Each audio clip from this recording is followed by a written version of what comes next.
Om Swastiastu. Perkenalkan, nama saya Niwayan Febrianti dan teman saya Yolanda Valentina Raos dan lagi satu Iwayan Sudi Astuti.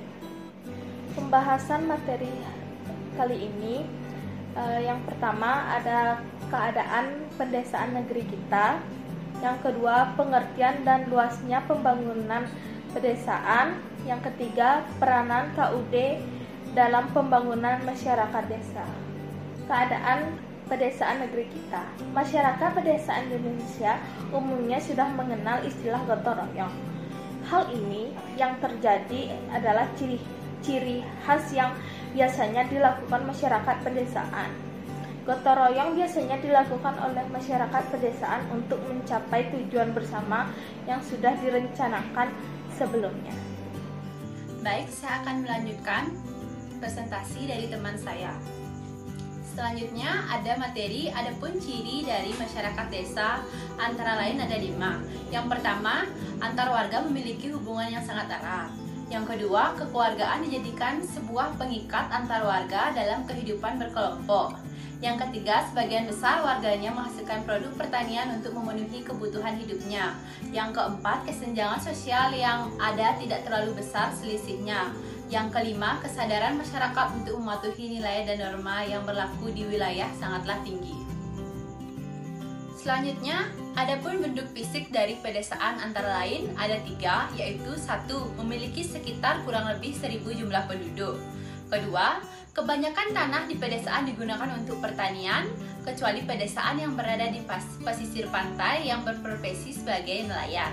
Yang ketiga, di daerah pedesaan sebagian besar jalan batu dan tanah yang menyebabkan sangat minimnya transportasi darat yang bisa melewati terutama kendaraan roda 4. Materi selanjutnya yaitu pengertian dan luasnya pembangunan pedesaan.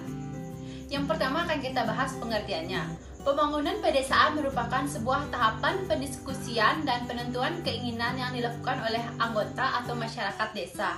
Setelah itu, melakukan perencanaan dan pengerjaan bersama untuk mencapai tujuan tersebut. Luasnya, pada dasarnya hampir seluruh masyarakat Indonesia, sekitar 80%-nya bertempat tinggal di pedesaan. Hampir semua masyarakat Indonesia terdiri atas petani, pengusaha kecil atau UMKM, perajin, peternak, pedagang, dan sebagainya. Hampir seluruhnya tinggal di pedesaan yang kondisi ekonominya lemah.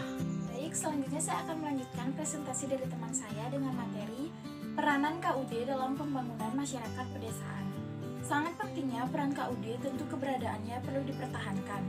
Adapun cara untuk mempertahankan KUD adalah yang pertama, kita harus memberikan pendidikan kepada pemuda-pemudi desa sebagai penerus KUD dalam pemanfaatannya. Kedua adalah melibatkan sebuah lapisan masyarakat untuk ikut bergabung menjadi anggota KUD. Dan yang terakhir adalah peran serta perangkat desa dalam mengawasi pelaksanaan dan jalannya KUD. Dan yang terakhir, kesimpulan. Pemerataan ekonomi di Indonesia belum dapat dilaksanakan secara optimal. Masih terjadi kesenjangan sosial yang tinggi antara masyarakat desa dan masyarakat kota. Oleh sebab itu, pembangunan pedesaan menjadi prioritas utama bagi pemerintah. Hal tersebut dilakukan untuk mendorong pembangunan ekonomi Indonesia yang nantinya akan berdampak pada peningkatan perekonomian di Indonesia.